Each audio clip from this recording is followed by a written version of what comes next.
Tiara, Anita, Sinta, Jureba, Meliani, Hasrina, Yuyun, Nia Ramadhani,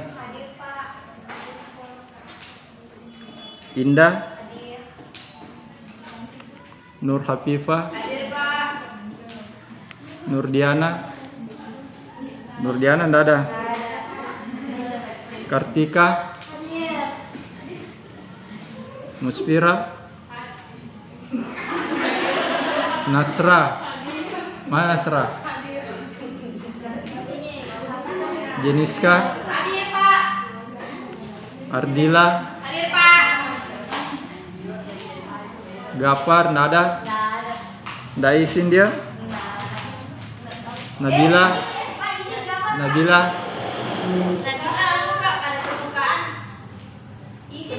Aspira, Dian,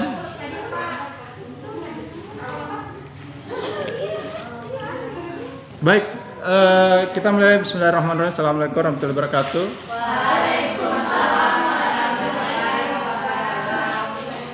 Ya, selamat sore ya.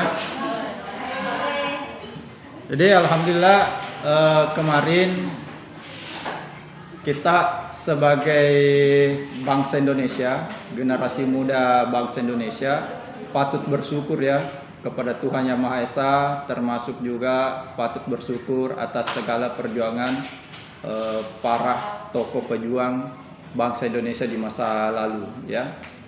Jadi kemarin itu adalah peringatan tanggal 10 November 1945 yang ditandai dengan Hari Pahlawan Nasional Indonesia, yang menggambarkan ada semangat juang para pejuang ya bangsa Indonesia di kala itu, sehingga hasilnya alhamdulillah sampai sekarang kita bisa nikmati jerih payah mereka.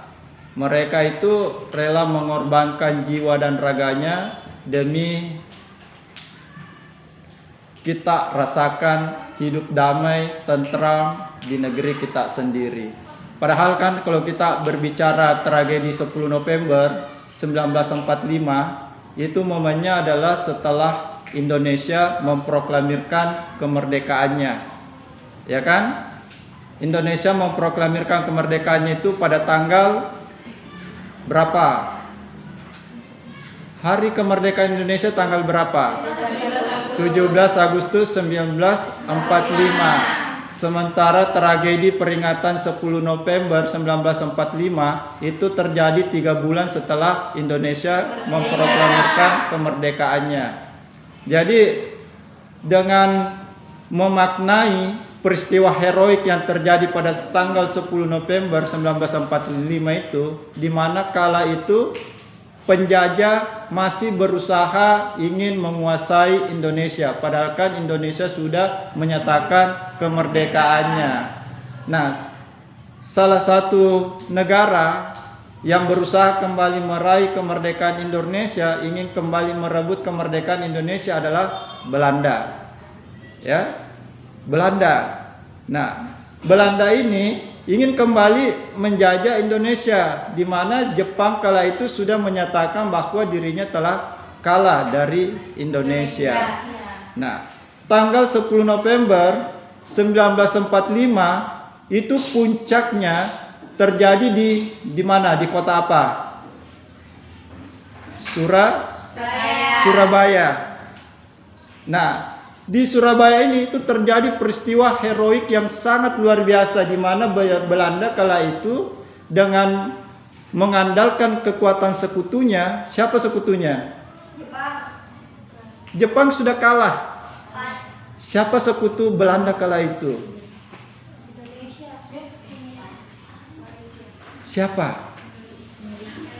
Inggris. Jadi Belanda itu menggandeng Inggris untuk kembali menjajah Indonesia. Ya. di mana peristiwa heroik yang terjadi di Surabaya itu sempat terjadi gencatan senjata selama kurang lebih 3 pekan. Ya, istilah umumnya itu 3 minggu hampir. Dan puncak peperangannya itu ketika Insinyur Soekarno, ya, itu memberikan restu bahwa silahkan kita lakukan gencatan senjata, dan puncaknya terjadi pada tanggal berapa? 29 Oktober 1945. Di tanggal 29 Oktober 1945 itu terjadi peperangan yang luar biasa, ya, di mana pejuang-pejuang yang ada di kota Surabaya itu berusaha melawan penjajah, yaitu Belanda bersama Inggris, ya. Yang nama pasukannya itu bernama Epney dengan tentara Nika. Pernah dengar? Epney dengan Nika. Nah, ini ya, dia menggandeng kekuatan militer yang dinamai dengan Epney dengan Nika.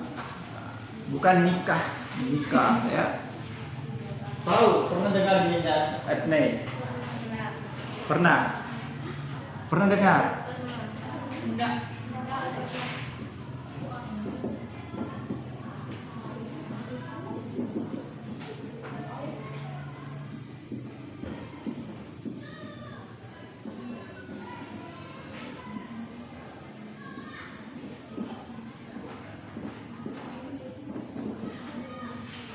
Jadi Epney itu adalah pasukan yang dibawa oleh tentara Inggris, ya, dengan menggandeng kawannya yaitu Belanda. Di mana misi kedua ini, ya, dalam hal ini Inggris dan Belanda itu, misi utamanya adalah agar kemerdekaan di mana Jepang kala itu telah kalah, ya, harus menyerahkan kekuasaan itu kepada Belanda. Itu misi utamanya, ya. Sehingga dengan bangganya Belanda itu mengibarkan bendera merah, putih, biru. Di mana posisinya? Di hotel ya Hotel Yamato. Pernah dengar nggak? Hotel Yamato itu kalau kalian lihat itu foto-foto yang yang sudah beredar di medsos itu, kalian tuh biasa pernah melihat ada pejuang itu yang berusaha menarik itu bendera warna biru sampai akhirnya bendera warna biru itu robek. Pernah lihat? Iya. Nah, itu tragedi itu 10 November, ya. Bendera yang tadinya dikibarkan oleh bendera Belanda merah, putih, biru, bendera Belanda warna apa? Merah, putih, biru. Sehingga ini mencederai seolah-olah Indonesia ini dipermalukan oleh Belanda, ya. Sehingga alhamdulillah berkat rasa nasionalisme yang kuat yang tumbuh dalam diri para pejuang yang berada di kota Surabaya, ya, itu emosi dia, sehingga pada akhirnya dia beranikan diri naik di Hotel Yamato itu merobek bendera warna biru. Itu, ya. Itu ada 2 tokoh, di mana tokoh itu yang berusaha mati-matian agar identitas kebelandaan itu hilang, ya. Hilang. Itu kalau kalian pernah nonton itu, ya. Pernah kan? Sering kalian lihat kan? Nah, itu tragedi di momen 10 November itu, ya. Belum, Indonesia sudah merdeka, tragedi itu, ya. Makanya pernah sebelumnya saya ajarkan kepada kalian, ya, saya sampaikan kepada kalian bahwa Indonesia walaupun pernah dijajah oleh Belanda dan Belanda kalah dan kembali dijajah oleh Jepang, ya, Setelah Jepang kalah, Indonesia menyatakan kemerdekaannya. Tetapi kondisi Indonesia saat itu belum stabil, ya. Masih goyah. Sehingga nampak goyah itu Belanda berusaha menyusup masuk untuk kembali menjajah. Makanya dia membawa sekutunya, yaitu Inggris. Jadi selama periodisasi perjuangan heroik bangsa Indonesia meraih kemerdekaan itu dijajah oleh berbagai negara. Misalnya Portugis, ya. Sudah Portugis masuk lagi Belanda, sudah Belanda Jepang lagi masuk, ya. Sudah Jepang menjajah lagi, Belanda jilid 2 berusaha, ya. Yang dikenal salah satu programnya selain berusaha agar kemerdekaan Indonesia setelah mengalahkan Jepang itu diserahkan kepada Belanda, misi keduanya adalah ingin membentuk negara-negara kecil, ya. Jadi kembali kita renungkan, ya, betapa luar biasanya semangat mereka, ya. Terutama ini yang betul-betul kalau di masa itu, ya, itu merobek bendera warna biru itu perjuangan hidup dan mati, bisa saja langsung ditembak, ya kan? Ada yang tahu nggak tokoh yang merobek bendera itu? Ada 2 orang. Yang pertama namanya Haryono, yang kedua ada namanya Kusno Wibowo. Itu kalau kalian lihat itu fotonya, ya sesungguhnya yang berada di tiang itu Haryono dengan Kusno Wibowo. Nah, itu, ya. Ini luar biasa. Makanya sebagai generasi yang ada sekarang, ya, bagaimana cara kita menghargai semangat juang, semangat patriotisme orang-orang yang telah mendahului kita, ya. Bagaimana cara kita, ya. Jangan kita sia-siakan kemerdekaan, warisan kemerdekaan yang dia berikan kepada kita, ya. Sebagai mahasiswa tentu harus ada upayanya kita mengisi kemerdekaan ini, ya.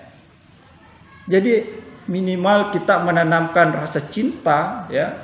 Rasa cinta terhadap bangsa kita, terutama lagi menanamkan rasa cinta terhadap negeri kita. Jadi mendapatkan status negara merdeka itu sangat susah. Sangat susah. Kenapa saya mengatakan sangat susah? Dan mungkin jawaban itu sudah ada di pikirannya kalian. Iya enggak?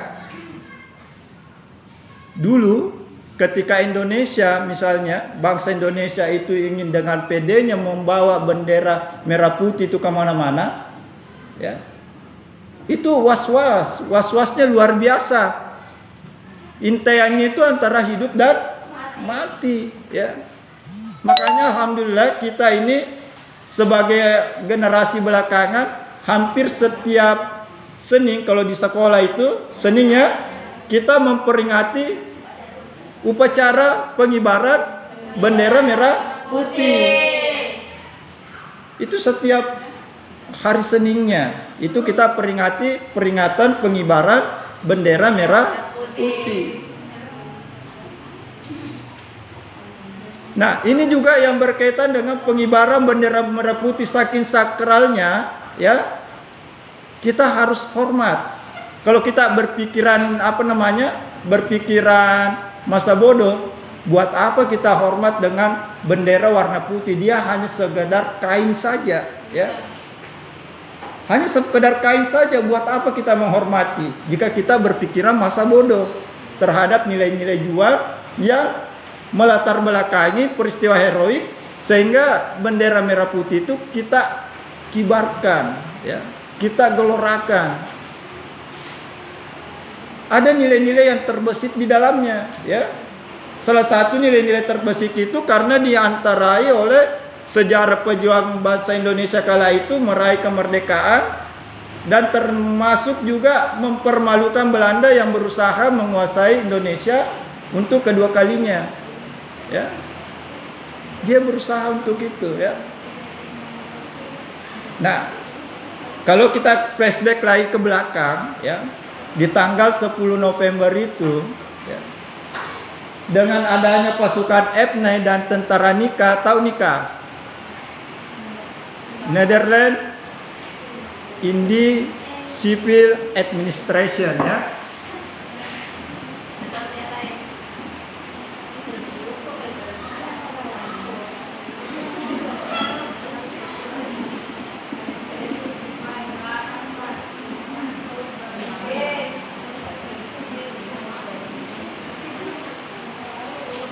Itu adalah nama pasukan, nama bala tentara orang Inggris dan Belanda.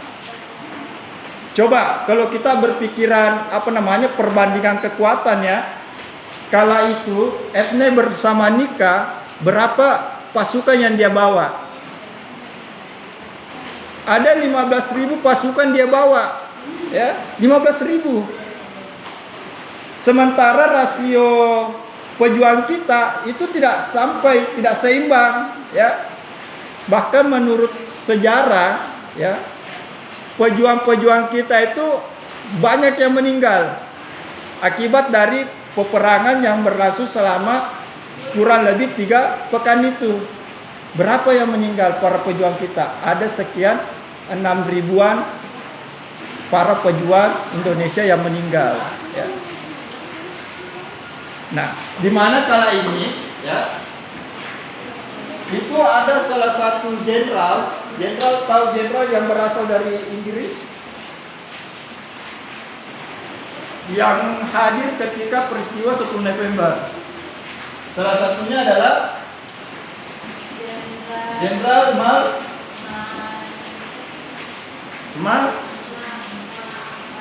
Maladi. Pernah dengar? Pernah. Inilah salah satu tentara sekutu Inggris, tentara sekutu Belanda yang dari Inggris, ya. Dia adalah tokoh militer yang berusaha agar kemerdekaan itu diserahkan kepada Belanda, ya. Tetapi kan perjuangan kita tidak mau kan, sehingga terjadi agresi militer, sehingga alhamdulillah Jenderal Maladi kala itu tewas. Ya.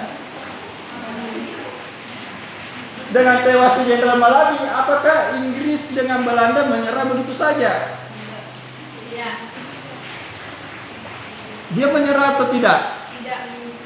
Tidak, ya. Sehingga digantikan oleh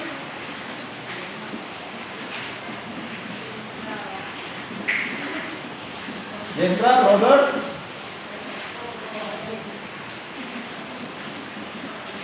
Mansur, ya.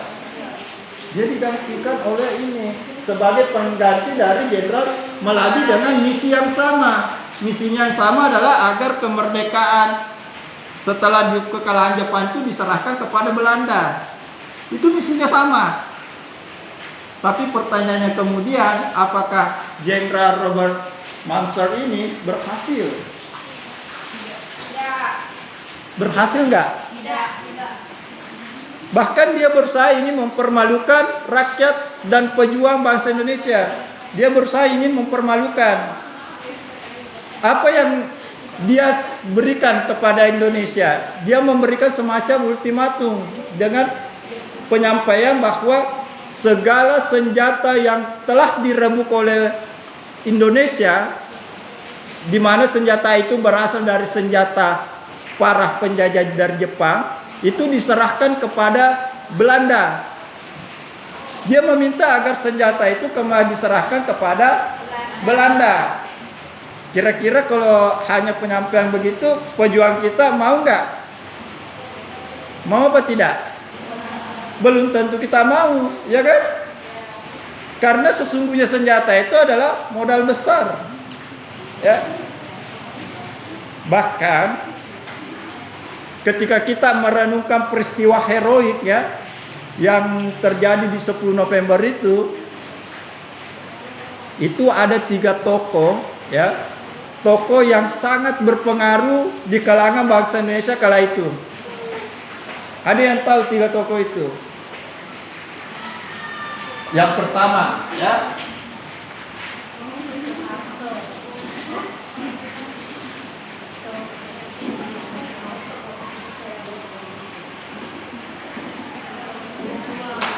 Yang pertama siapa?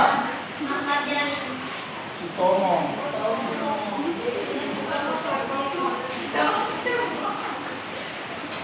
Yang kedua, Kiai Haji Hasyim Asy'ari. Yang ketiga siapa? Hah?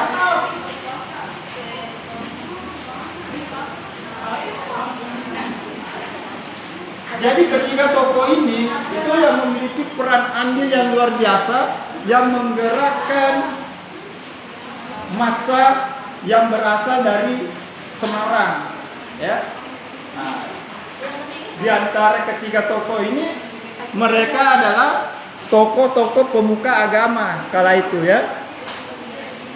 Jadi makanya jangan heran kalau di negeri kita ini besar yang namanya organisasi keislaman Nahdlatul Ulama, ya. Jangan heran.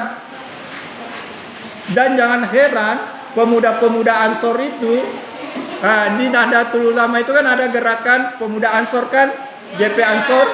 Jangan heran kalau mereka besar dan eksis sampai sekarang. Karena mereka juga mempelopori semangat juang bangsa Indonesia di dalam meraih kemerdekaan yang berusaha untuk direbut kembali oleh Belanda. Nah, misalnya yang ini ya, saya ceritakan khusus Kiai Haji Hasyim Asy'ari. Nah, Kiai Haji Asy'ari ini itu merupakan salah satu pimpinan pondok pesantren. Ya. Saya lupa apa nama pesantrennya. Yang jelas ini dia salah satu pemimpin pondok pesantren terbesar di Indonesia yang eksis sampai sekarang. Berkat maklumat yang disampaikan oleh Kiai Haji Asy'ari dengan mengajak semua pimpinan-pimpinan pondok pesantren kala itu, ya, sehingga terbentuk kekuatan besar untuk berusaha melawan Belanda beserta sekutunya yaitu Inggris. Makanya Indonesia diraih ini bukan hanya sebatas perjuangan 1-2 orang saja. Tidak lepas dari sejarah perjuangan kalangan-kalangan Islam, ya. Itu banyak anak santri kala itu yang digerakkan, ya. Saya lupa ada yang jelas ada tiga maklumat yang disampaikan oleh Kiai Haji Asy'ari untuk menggerakkan kekuatan anak bangsa kala itu, ya. Salah satunya di poin pertama itu saya masih ingat bahwa baik yang tua maupun yang miskin, ya, kaya atau miskin Anda, yang namanya perjuangan itu harus dilakukan. Intinya seperti itu. Jadi dalam membela negeri ini tidak boleh memandang status, terserah Anda mau kaya, Anda mau miskin, ya. Karena demi cita-cita kemerdekaan yang kita ingin raih, maka harus bergerak semua. Nah, yang kedua ini yang saya lupa. Yang ketiga itu bagi bangsa Indonesia, ya, yang berusaha membelok atau mengkhianati negaranya wajib dihukum mati. Wajib dihukum mati. Bayangkan, ya. Penjajah, kalau kita berbicara model-model penjajahan, ya. Model penjajahan itu banyak macamnya, ya. Mungkin Anda pernah mendengar istilah ini, ya, model jajahan.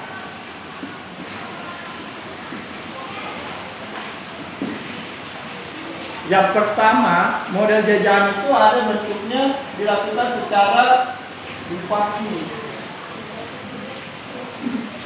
Tahu invasi?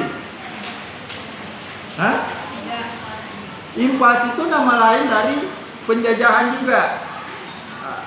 Tapi maksudnya adalah menguasai suatu negara. Invasi, dan ini banyak terjadi, ya. Termasuk sudah dirasakan oleh negeri kita, sudah dirasakan oleh bangsa kita. Kita pernah diinvasi, pernah dijajah oleh company itu, ya. Yang kedua, model jajahan itu ada dalam bentuk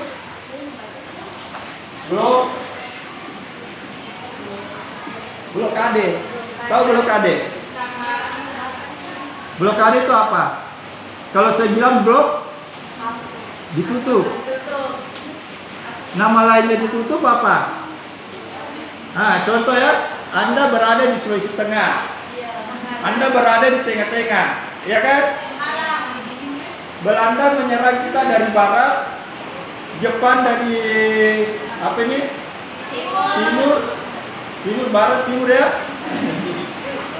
Kemudian Inggris menjajah kita dari selatan. Kemudian Korea Utara misalnya jajah kita dari utara. Kita ada di tengah-tengah. Kita tidak bisa kemana-mana. Itu namanya blokade, pengepungan. Ya. Coba kalau Anda sudah dikepung, misalnya Anda berada di ruangan ini, semuanya kanan kiri, depan belakang, semuanya terkepung. Kita nggak bisa kemana-mana. Mau apa kita? Ya kan? Banyak berdoa saja, ya. Sebagaimana tragedi peristiwa G30 SPKI, kalau kamu mau ingat, ya. Itu santri-santri itu diarahkan semua masuk ke dalam masjid. Kemudian masjidnya ditutup rapat-rapat lalu dibakar. Itu namanya blokade, pengepungan, ya. Yang ketiga ada namanya spionase. Tahu spionase? Pengkhianatan. Kalau ada itu mata-mata, pernah dengar istilah spy? Spy, pernah dengar istilah ini? Spy? Spy itu adalah mata-mata. Mata-mata itu pengkhianat.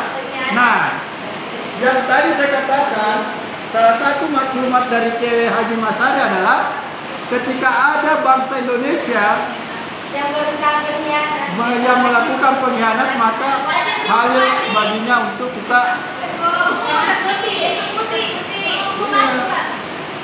sanksinya apa? Hukuman mati. Nah, yang keempat ada misalnya juga ini.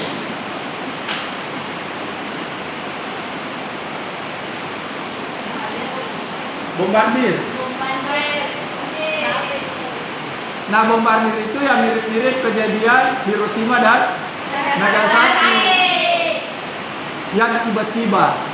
Bayangkan kalau kita sudah di sini tiba-tiba ada bom dari atas kita.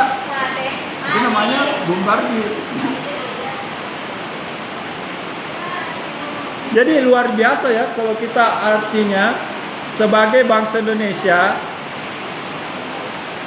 sudah selayaknya kita menghargai semangat juang para pahlawan kita. Hal yang sederhana saja yang bisa kita lakukan. Misalnya apa? Tadi saya mengajar di kelas C. Saya sebelum masuk, saya meminta dia bahwa mari kita sejenak melakukan hening cipta. Saya meminta dia untuk begitu. Karena kenapa? Itu bagian dari upaya kita menghargai jasa-jasa pahlawan kita. Dan itu hal yang sangat sederhana. Ya. Termasuk juga, ya, ketika Anda mempelajari peristiwa heroik itu juga bagian dari Anda mewujudkan kecintaan Anda terhadap perjuangan para pahlawan kita di masa lalu. Jangan kita sia-siakan. Ya. Jadi makanya tadi saya sampaikan kepada Anda, Apa peran Anda sebagai mahasiswa untuk menghargai semangat juang bangsa Indonesia, sehingga alhamdulillah warisan kemerdekaan itu dia wariskan kepada kita hingga hari ini? Apa peran Anda? Hah? Salah satunya apa?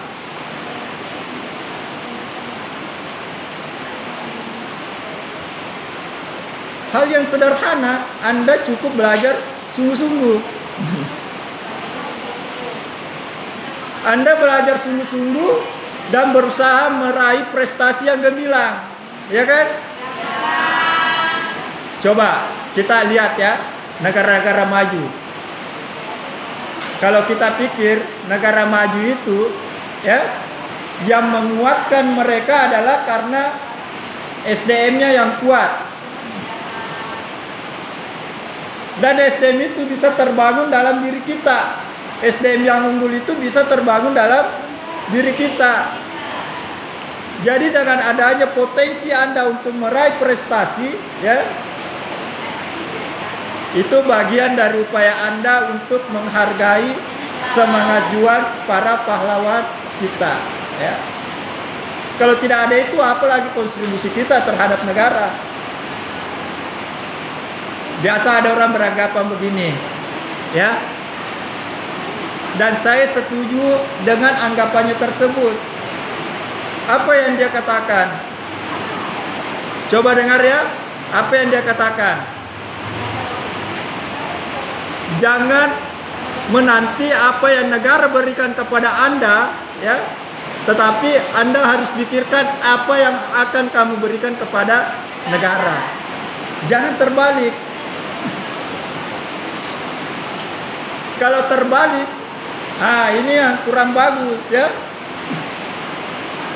Jadi dengan berkorbannya kita terhadap negara kita, ya, itu mencerminkan kita menghargai semangat juang para tokoh pejuang di masa lalu. Jadi itu ya. Nah, kayaknya sudah 5:30. Jadi, mohon maaf, sebenarnya hari ini saya tidak mau menjelaskan tentang ini ya, tragedi 10 November karena memang tidak ada penjelasannya di buku. Cuma karena bertepatan dengan momennya kemarin, makanya saya sekadar memberikan pengetahuan tambahan saja ya terkait peristiwa 10 November itu, ya. Jadi oleh karena itu saya mengharapkan kepada Anda, termasuk saya mengharapkan pada diri saya pribadi, jangan kita sia-siakan kemerdekaan ini, ya. Oke? Bisa ya? Merdeka. Begitu, ya. Jadi, ya mungkin itu saja ya terkait ini. Sebenarnya yang ingin saya sampaikan hari ini tentang hak dan kewajiban, ya. Tetapi ya nantilah pertemuan berikutnya. Ya, sebelum saya akhiri mungkin ada yang bertanya. Ada? Saya tidak akhiri kalau tidak ada yang bertanya.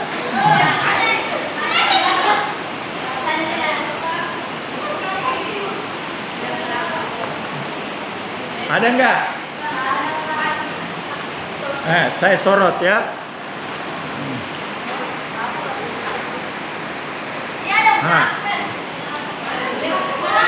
Silakan.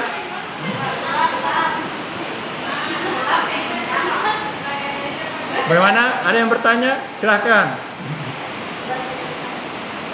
Ada enggak? Nah, coba Gustina.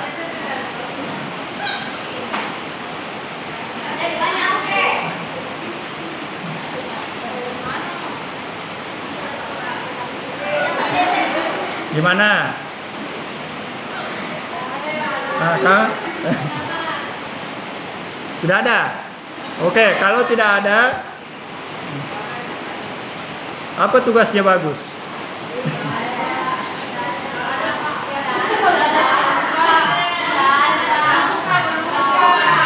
Hah? Jadi karena ini bukan bagian dari materi, jadi saya nggak kasih tugas, ya.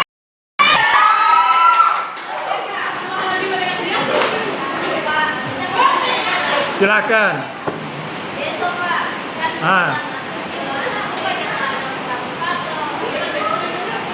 Seharusnya sudah ada memang kan? Kalau mau pakai ya justru saya hargai sekali, ya. Boleh. Kalau ada pakaian pramuka besok saya pun akan pakai. Jadi yang tidak pakai saya alpakan.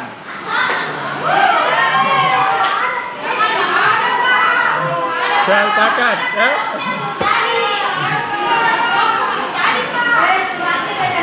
Pokoknya saya alpakan, ya.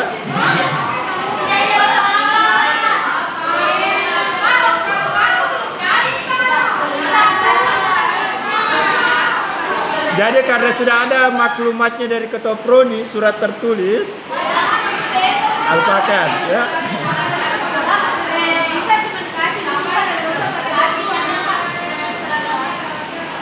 Supaya saya juga bisa dengan pede pakai baju pramuka.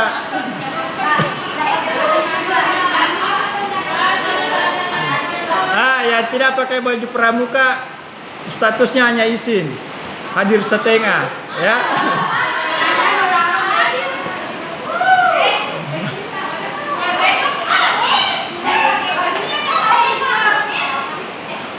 Oke, jadi pakai besok pakai baju pramuka, ya.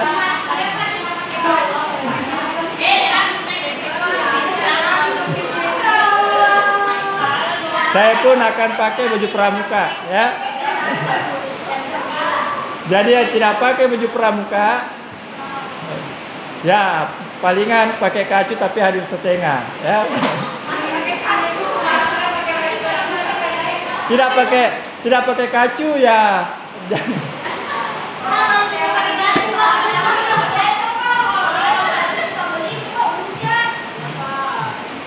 Kan sudah tedarnya sudah berapa minggu toh? 2 minggu. Oke ya, sampai di sini ya. Cukup sampai di sini saja. Silakan, kita akan kembali dalam suasana hujan-hujan sama-sama, ya. Daripada kita keburu malam. Ya. Lebih dan kurangnya mohon dimaafkan ya. Assalamualaikum warahmatullahi wabarakatuh. Merdeka.